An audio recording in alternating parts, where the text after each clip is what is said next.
Hey everybody, thanks for tuning in. Today I have Miranda Jenowitz here on the call, and she is going to be talking about buying a home in Paris. Miranda knows actually a ton about this. And before we get started, Miranda, would you introduce yourself to our viewers and tell us a little bit about you and your business in Paris? Hi, Seb. Yeah. So my name's Miranda Jenowitz. I've been in the real estate business in Paris for 22 years. I actually started in real estate in Paris. Um, I was looking for my own place to live and just found the whole process to be difficult to navigate. There's no MLS in Paris, there's no listing sharing, and found myself really kind of struggling to navigate finding a property and started a business helping mostly international clients do the same thing. So, yeah. All right, very cool. 22 years, huh? Yeah. That's a long time. It is Now, a this long question time. this question might seem obvious, I don't know, but what would motivate somebody to buy a house in Paris, or actually really for what would motivate somebody from the Bay Area to buy a house in Paris, maybe? It's actually interesting. Our clients are mostly Americans, many from the Bay Area. So over that span of time, probably 70+% of my clients are somewhere between Marin and Monterey. A lot of the interest is just people who love France and are looking for pied à terre. Most of our clients are buying a third home or a fourth home.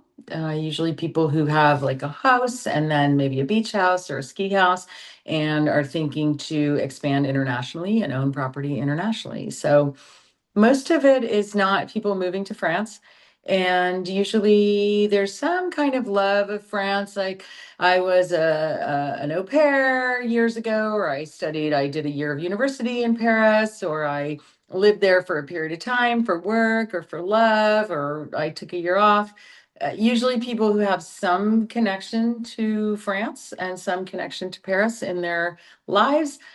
I would say most of our clients are kind of 40s to 70s and empty nesters or growing children or grown children and just looking to kind of have a different phase in their life. I think for Californians, Paris offers a lot of history, a lot of culture, a lot of food, a real walking culture, a lot to discover, museums, and just a lot of different things that really are appealing for us because very different than the way we live here. So, All yeah. that sounds very enticing. So I kind of see the attraction, I guess. Now earlier you mentioned that there's no MLS in Paris or I guess France, and what are the other big differences in buying a home in Paris versus buying one in the Bay Area?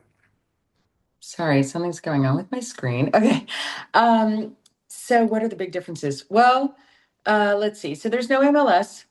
And so if you are not working with a buyer's agent, which is not the usual, there are very few buyer's agents in Paris. Normally people just search on their own. So you are looking at any of sort of 6 or 7 major websites that list the bulk of properties for sale in Paris. All of these sites are pay to list. So none of them have 100% share of what's out there as you kind of as an agent, and it's quite costly to list. So you're making a decision, am I going to list here? Am I going to list there?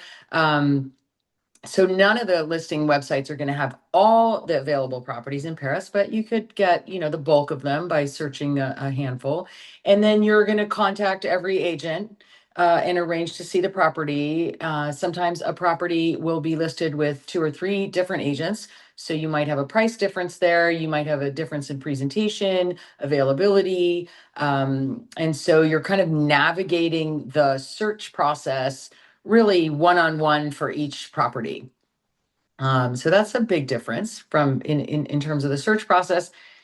And then in terms of the buying process, I mean, I think you can go to New York or California. It's two different processes too. So it is very distinct. It is, everything is run through a notaire, which is a specialized attorney who is mandated by the state to oversee real estate transactions. So all real estate transactions in France will go through a notaire. They're all registered in a central database for the whole country. So there's a lot of security in the process, and you don't really have title insurance in France. It's kind of the notaire's involvement is like a title insurance in a way. Um, yeah, I mean, it's different like in every possible way. So, one of the things we have here is we have auctions, sort of the auction process, the bidding process. Something lists for, $3 million, and people come in on the offer day and they'll bid, over that. And it's kind of a blind process. You don't really know.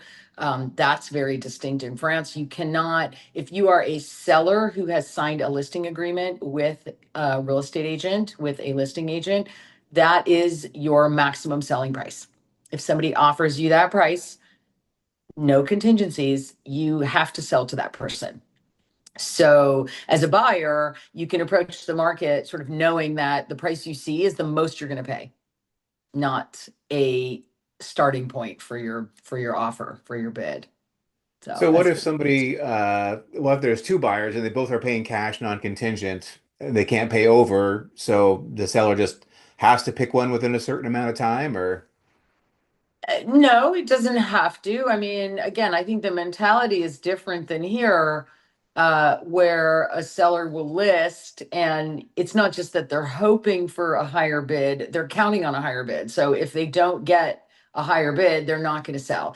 In France, I think where the non-contingent part really comes into play is if a property is very competitive, it got on the market and it's a very desirable property, and I'm offering a contingent full price offer, and you come in with your non-contingent full price offer, you get to secure the property. It's not my experience that a French seller will get a non or get a contingent offer by itself and say, I'm going to wait around for a non-contingent offer. That's unlikely to happen. I mean, I guess it could, but if you offer, full price, as long as you're not getting beat out by somebody who has a non-contingent offer, you should be able to secure the property. Yeah. so what about like lock boxes? Do they have lock boxes there? And like if you're working with a buyer agent, you just go and let yourself in, or how do they handle that No. in France? So I think that culturally, the one sort of major difference is that French people are very discreet. Oftentimes, they won't want the other people in their building to even know that they're selling. They certainly don't want public information a lot of times. So ads for real estate listings are without an address. There's not an exact address on the ad. And as a buyer's agent, we work in relation with the listing agents. But when we're organizing visits for our clients, we're meeting the listing agent. They're meeting us and letting us in the door. There's not a lockbox system. There's no culture of sharing listings. So having a lockbox would be useless, really, because they're not offering other agents to show it to their buyers and share in the fees. So we are, in that sense, from the relational standpoint with the listing agent, we're kind of like a buyer. We have to, get in touch, make an appointment, arrange for that. It's just that we do that on behalf of our client, and we have relationships with, our fellow agencies. So we get sort of preferential access, if you will. But it's very rare that they'll hand us a set of keys and tell us we can just go in on our own. It happens, but it's pretty rare. Right, no lock boxes because there's very few buyer's agents, and the presumption is you would meet, I guess, with the listing agent themselves, who would always show the property to you. Yeah, I mean, even if you thought there's more buyer's agents, it's just a question of they're not sharing the listing, they're not sharing the listing commission. It's still their seller, their client. and you are contractually paid by the buyer. It's a different relationship. Maybe a little bit analogous to the situation we find ourselves in now, post Burnett, post lawsuit, post, you know, um, settlements and new decisions about how we contract with our clients. But, traditionally, I show properties in my market and I know that I'm going to be paid and I know that I'm going to be paid out of the listing, and there might be 100 agents who want to show this property to their client, and that's what gives you a lockbox. In Paris, most of the listings are going to sell direct from the listing agent. They're going to double end the deal. That's quite the norm, except in the case of buyer's agents. And so yeah, there's no real lockbox need, I guess, since that's a more rare occurrence than just selling it on their own. Okay. And earlier you mentioned there's like five or six main websites that people can use to find properties for sale in Paris. Can you tell me like two or three of the top choices for people to browse Sure. inventory in Paris? Yeah, so seloger.com, seloger.com is one. It might be .fr, but I think it's .com.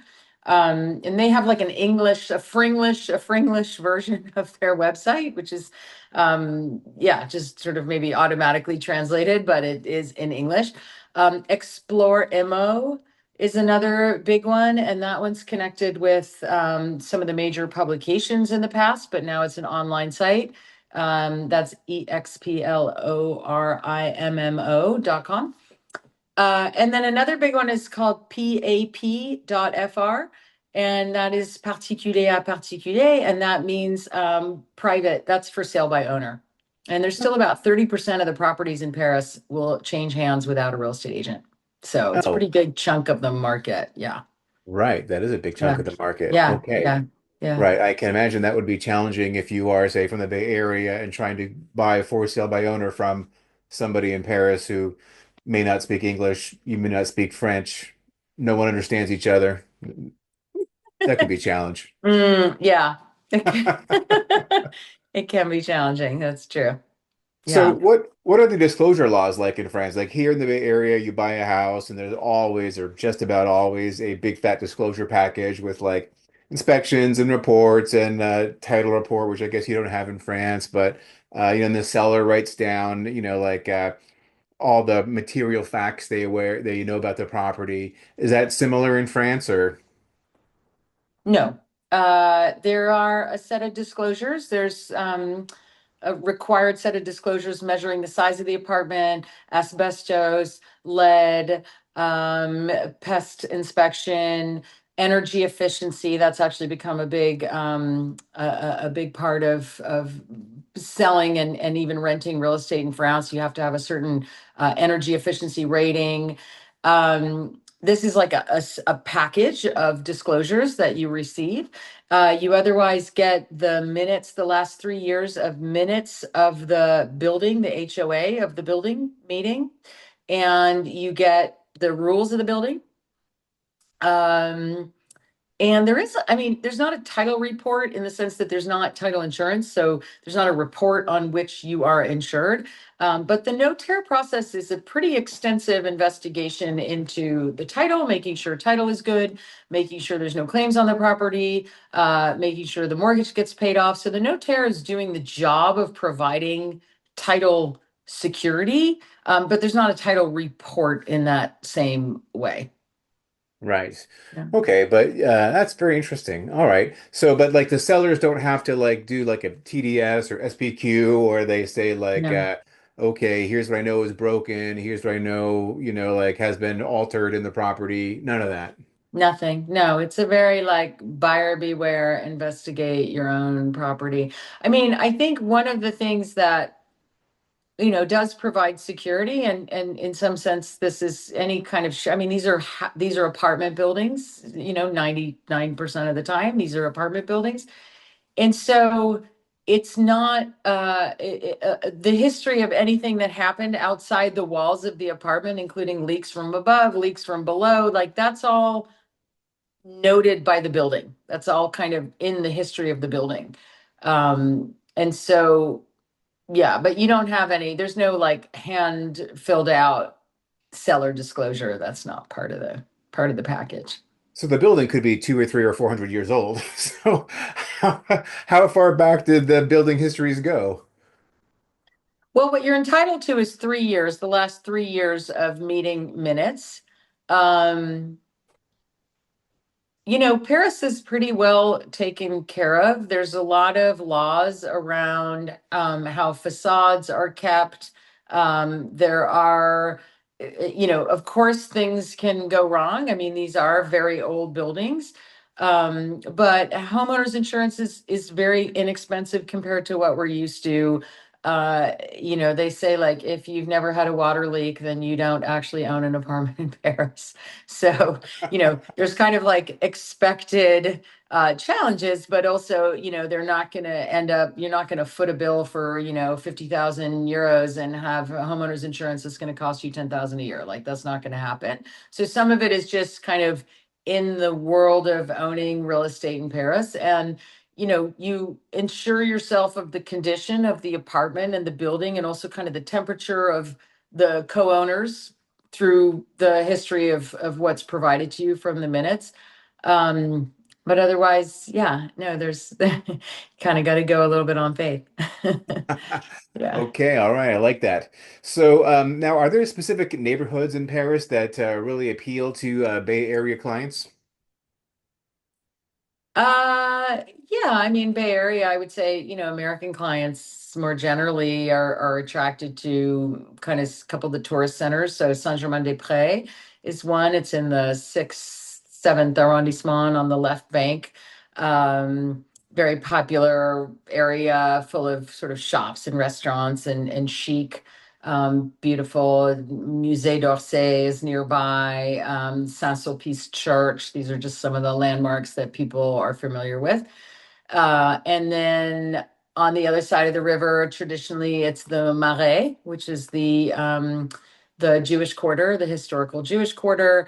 And a lot of the buildings really date back, to the 18th century, even 17th century. So older buildings, historical, also very touristy now, very lots of shops and restaurants and cafes and sort of that vibe. There's also Paris is changing. I mean, it's always changing, even if it's been around for a long time. And a lot of the central areas, a lot of the car traffic has been eliminated. The mayor in the last 10 years has really set her sights on car traffic and congestion and sort of relieving Paris of that. So when you're a tourist or you're a part-time resident, it's nice because you have less traffic and it's easier to get around and there's lots of bike lanes. And so it's also been part of the transformation of the city. So areas around the Louvre, areas around the Opera, the Ninth Arrondissement, sort of south of Montmartre, all of these areas have really had a revival in the last few years, the 11th Arrondissement. So, you know, I would say there is kind of a couple of typical areas where people focus on. They are the more expensive areas. But a lot of people are also coming to Paris to really experience something different. So I think one of the challenges in some of the more tourist-centered areas is that everybody else is a tourist also. So everybody's speaking English and everybody's, kind of trying to find like the best cafe and take their Instagram pictures. And maybe you feel like you're part of a like tourist life. And I think we have a lot of clients who are sophisticated Paris lovers, and what they want is to feel a French vibe and to be in a more Frenchy area and have the market and the kind of one-off shops. And so that again, there is definitely a concentration in a couple of areas, but people really come with an open mind and are looking for value and are looking for an apartment and a space that speaks to them and makes them feel like they're in Paris. And a little more flexible on neighborhood. Yeah. Ugh, tourists, man, they are the worst, huh? Instagram and Well, that's selfies all over the us. place. Yeah. They're So, everywhere. what about like outside of Paris? Like, I really love the French countryside. Do you guys work outside of Paris at all, or do you really only work inside Paris? I mean, I love outside Paris, but we only work inside Paris. Yeah. Okay. All right. Now, what is the financing like for buying a property in Paris? Is there like any kind of financing available at all if you're not a citizen or don't have a lot of assets in France? You don't need any assets in France, actually. You can borrow. Mortgage rates are very low compared with ours. So, as a French resident, your rates are in the low 3%. As a non-resident, more like 4.2 right now, 4.2% for a 25-year fixed. So, yeah, they're So, probably more conservative on lending than we are. They're more tied to debt income ratio. They're more strict, I guess. But once you meet those criteria, actually borrowing is pretty straightforward. Many of so, our clients will choose to borrow because the rates are low and it's an attractive option. So how much of a down payment do you need? Did you say like 25, 30% or? 25, 30%. Yeah, Uh-huh. depends. And so when they're qualifying you for your debt to income ratio, are they asking for your U.S. tax returns? Is that part of the process? It's a very documentary, extensive. I mean, it's very much like our process here. They'll look at everything. Most of our clients do not have a European asset when they start on this process. So they're just looking at the same stuff they would look at in the US for a loan. So let's say I fly to Paris this weekend and I fall in love with a house or a department and I want to buy it, but I don't have 100% to cash. I have 30% down. How long does it take to get like pre-approved to the point where I could make an offer? So the process is really different in France. Like we in the US are very used to I mean let me start with this. Getting a pre-approval is a couple of days. I mean, we work with a great mortgage broker. He's very used to working with American clients, foreign clients. Like he can get you a pre-approval letter. That said, in most cases or many cases, we're not even using the letter as part of the process. It's a much more fluid offer process. So once your offer is accepted, you have about a month before you ever sign a purchase agreement basically. So during that month, the notaire, you have your notaire, the seller has their notaire, they exchange information about the property. Your notaire will do a lot of this title investigation, looking into the history of the building, making sure everything is sound. You are kind of in a waiting pattern, but your offer's been accepted. So you have the right to go through this process. Even once you've signed the purchase agreement, you get a 10-day reflection period during which you could just pull out with no penalty. The seller is obligated from the day that they have countersigned your offer. So as a buyer, you have the time to get your things in order. You've done a preliminary assessment on the mortgage, but during this time is the time that you're like putting your documents together, making sure your file looks good, because the mortgage process can't start until the purchase agreement has been signed.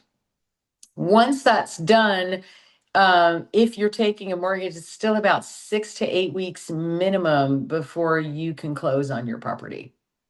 So from I want to come to Paris and offer, we won't work with a client who hasn't gone through the process of assessing their mortgage, their ability to get a mortgage if that's the way that they're going to buy, obviously. But you don't have to be ready to close in 30 days. You can't close in 30 days if you have a mortgage. There's no way. It's actually impossible. So the process is just longer. And you as a buyer, your financial obligation actually starts at the end of that 10-day reflection period. So you sign a purchase agreement and you have 10 days. And at the end of that 10 days, you have to have 10% of the purchase price in deposit in the escrow account of your notaire. Once you've done that, unless you pull out for a contingent reason, for a valid contingent reason, you will lose that 10% if you don't go through with the purchase. Huh. So it's different than our 3%, uh, you know, sort of a maximum. I mean, people in our market always think, oh, I'll get 3% if the buyer pulls out. I mean, that's actually not true. It's a limitation on liquidated damages. It's not just a forfeited 3%. In France, it's a forfeited 10%. So Interesting.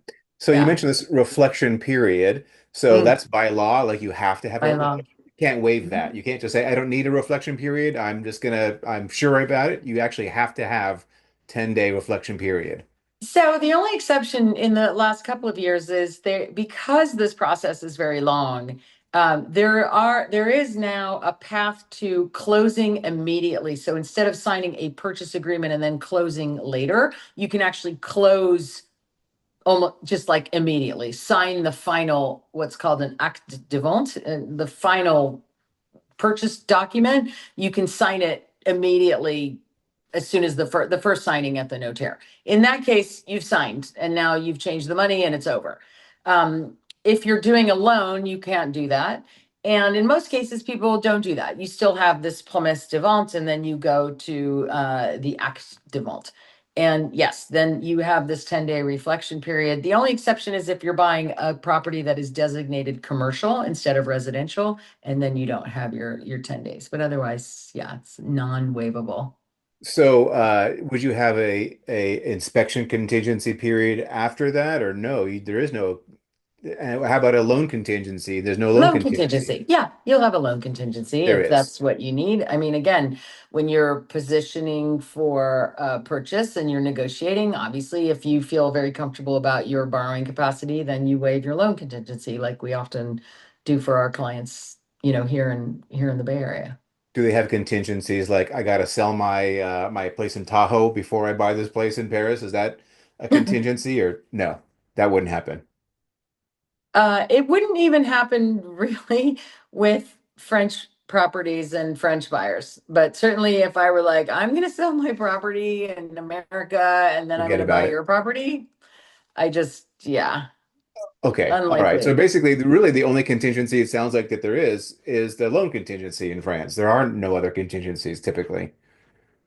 I mean, there have been situations where there's a vote coming up in the building and it's contingent on, how that comes out. But normally it's going to be figured out less as a contingency and more as a kind of what's going to happen if, how the money is going to get distributed or who's going to pay for what.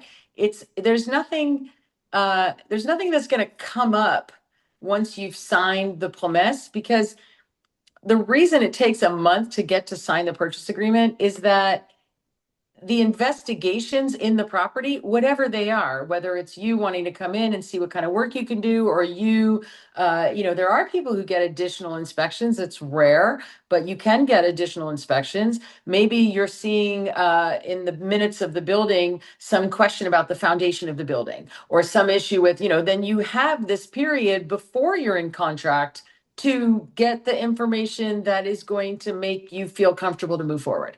So once you've signed, it's kind of like, what else do you want to know? There's nothing else to know. I think that's Got it. kind of, yeah. Okay. So that reflection period basically is like a buyer due diligence period, essentially. Even before you sign is I mean, you're talking about in total 5 weeks. You're talking about 5 weeks from the day your offer is accepted until the day that you are financially obligated to purchase this apartment. So that's a long period. Um, And that's when you're doing, your diligence. So it's not necessarily the 10 days. It's not the 10 days that there's like a ramp up in activity.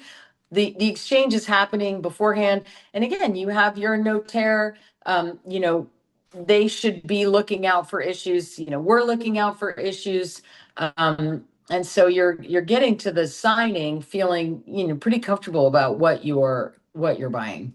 Got it. Okay. All right. So what are like the holding costs? If I spend €1 million on a place in Paris, I don't know if you even can buy a place for €1 million in Paris, but let's just say I did. You can.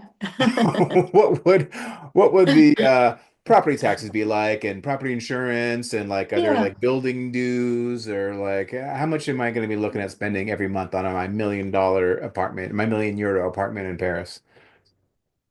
So yeah, I mean, carrying costs in France are pretty low.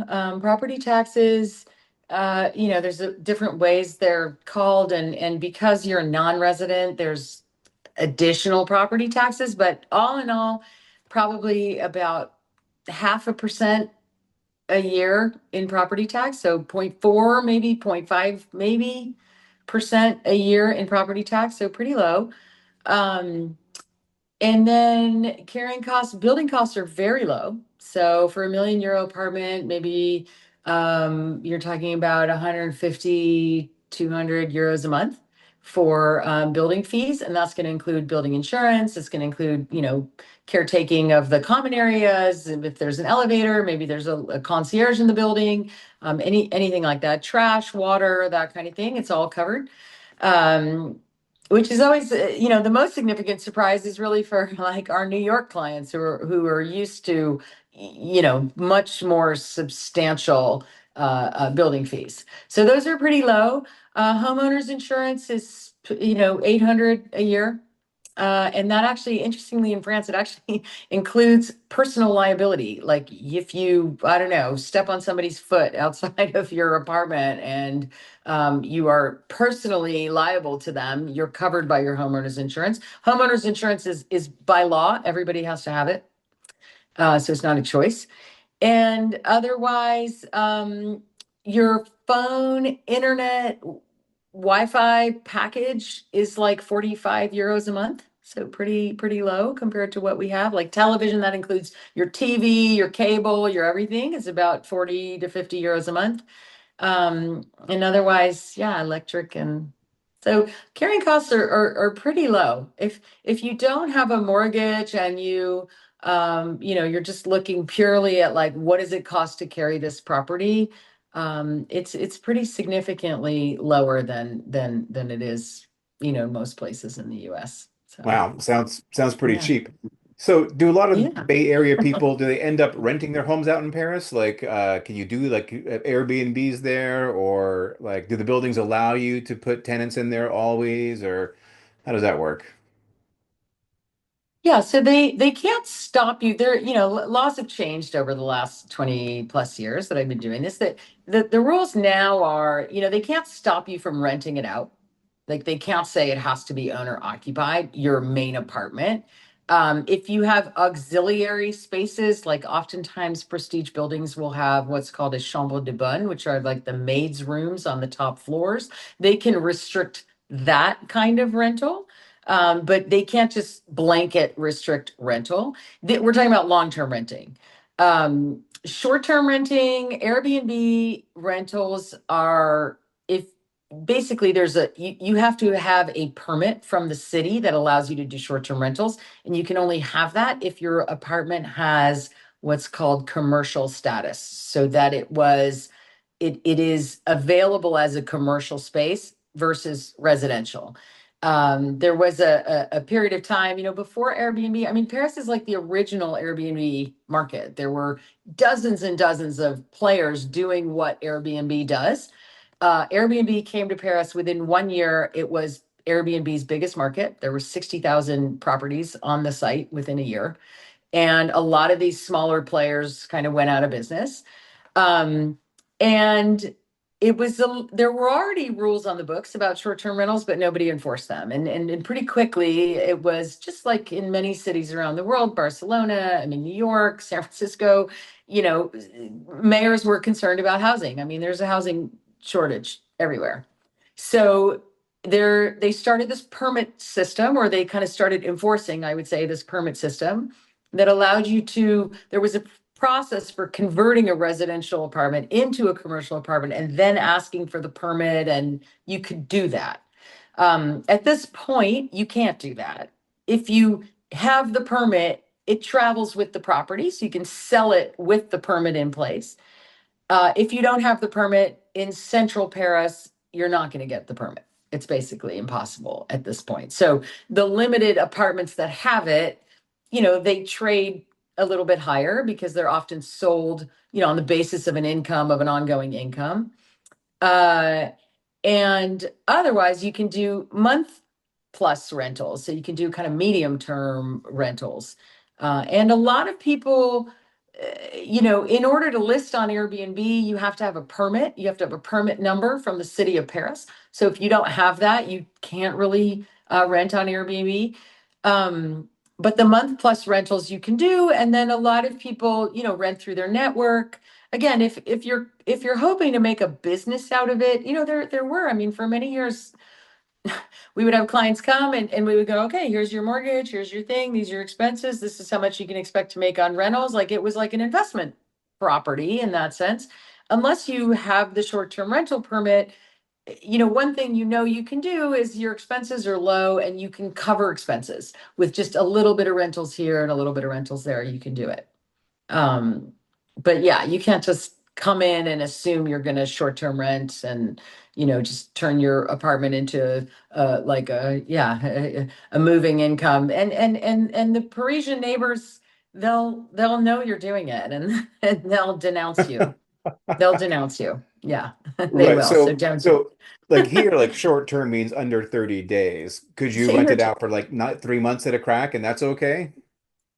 It is okay. I mean, uh, it is technically the right to do that is technically more limited than it is used. Technically, it is meant for visiting students or professors, people who need like a shorter lease, or short-term like temporary workers, people coming for business or whatever. It is much more widely used than that. Is there going to be a day where Paris kind of tries to crack down on that? I don't know. But right now, that is a very common, our clients, lots of people who are non-residents will have a month plus rental sort of avenue in place for the times that they're not in Paris. All right, terrific. So if you own a property in Paris and you're an American, does that mean that you have to file like a French tax return or only if you rent it out, you have to file a French tax return or Yeah, only if you rent it out. No, there's no special filings or anything. You just own it.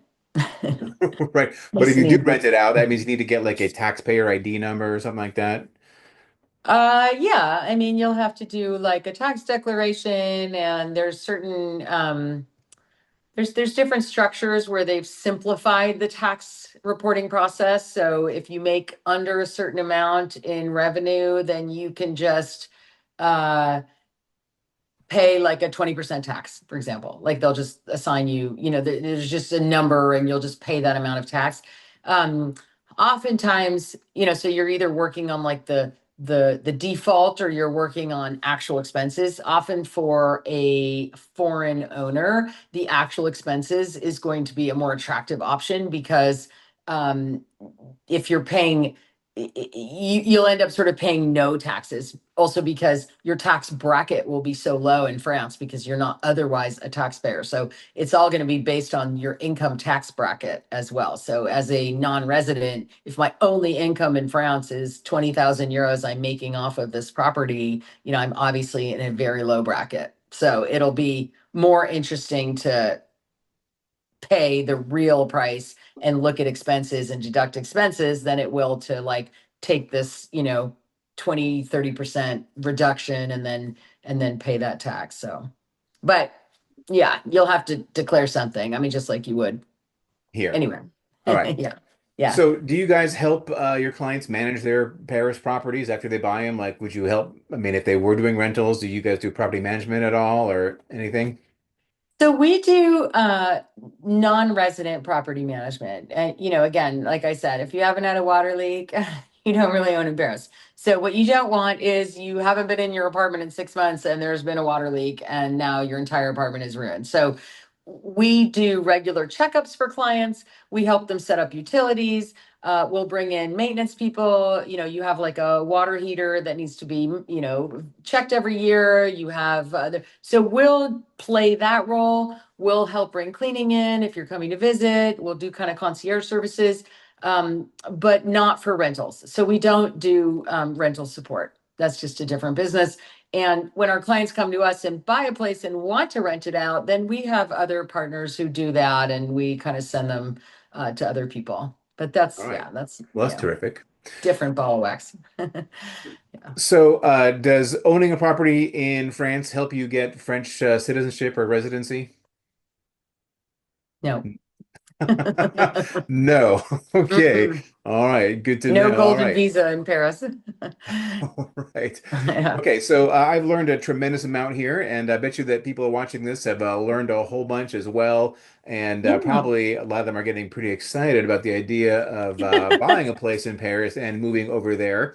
Obviously, you know a heck of a lot about it. So if someone wanted to talk to you about that, would they call you or would they call your company, or how would they work with you to start this process? Yeah, I mean, we have kind of our system. I mean, I'm happy to talk to somebody, but normally they would go on our website, parispropertygroup.com, just the way it sounds. And there's lots of information. There's 15 years of blog articles about the market and about different properties. We have a number of listings. So we're a buyer's agent and a listing agent. And so we do have listings on our site, but for most people, it is a buying process. And so we talk to you about your objectives and your budget, look at where you are, get you in touch with a mortgage broker if you want to do that. So yeah, I would say the most straightforward approach is to just go on our website, Paris Property Group, and fill out a form, and we'll be happy to be in touch. ParisPropertyGroup.com, not Yeah. .fr. .com, yes. And otherwise, I'm Miranda at parispropertygroup.com, or yeah, you can reach me. I'm sure Seb will be happy to give you my number. All right, terrific. So before we wrap this up, is there anything that I should have asked you that I didn't ask you? Um, I don't think so. I mean, I think, people who are really serious about this, it's an adventure. It's a different country.